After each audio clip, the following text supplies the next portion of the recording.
Sesaat lagi, Anda akan menyaksikan Kompas Petang. Didukung oleh Menangkan 5 tiket nonton langsung Indonesia di Amerika. Dukung Indonesia mengukir sejarah. Roy Suryo CS mendatangi kantor Kejaksaan Negeri Jakarta Selatan meminta eksekusi atas putusan hukum terhadap Sylvester Matutina.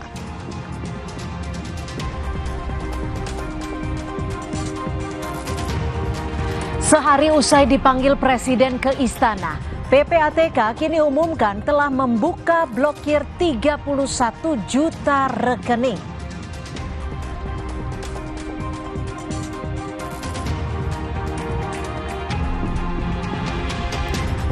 Soal orang besar di balik kasus ijazahnya, Jokowi menyatakan tidak pernah menyebut nama Susilo Bambang Yudhoyono.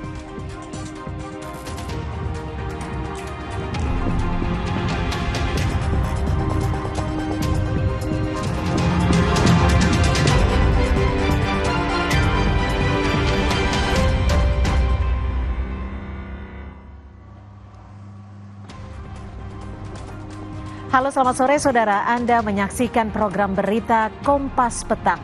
Hanya di Kompas TV Independen terpercaya. Bersama saya Cynthia Rompas. Dan saya Tifa Solesa bersama Anda hari ini di akhir Juli 2025.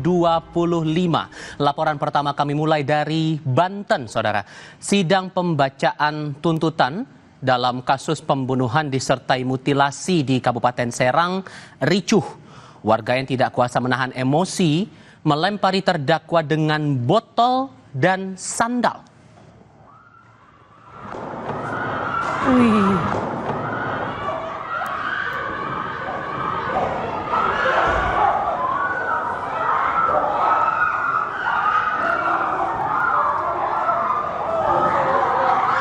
Emosi keluarga pecah saat jaksa penuntut umum membacakan tuntutan.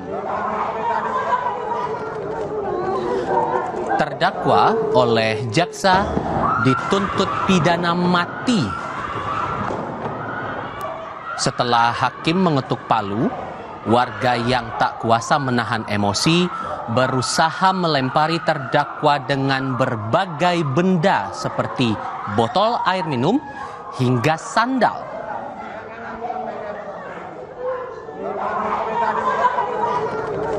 Kan pagar pembatas ruang sidang.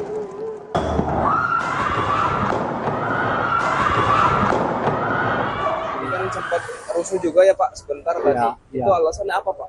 Jadi saking nggak kuatnya karena kejahatan, kebiadaban yang itu lakukan, yang dia lakukan itu. Jadi orang mungkin nggak sadar, saking nggak ketahannya, rasa emosinya itu, rasa simpatinya itu.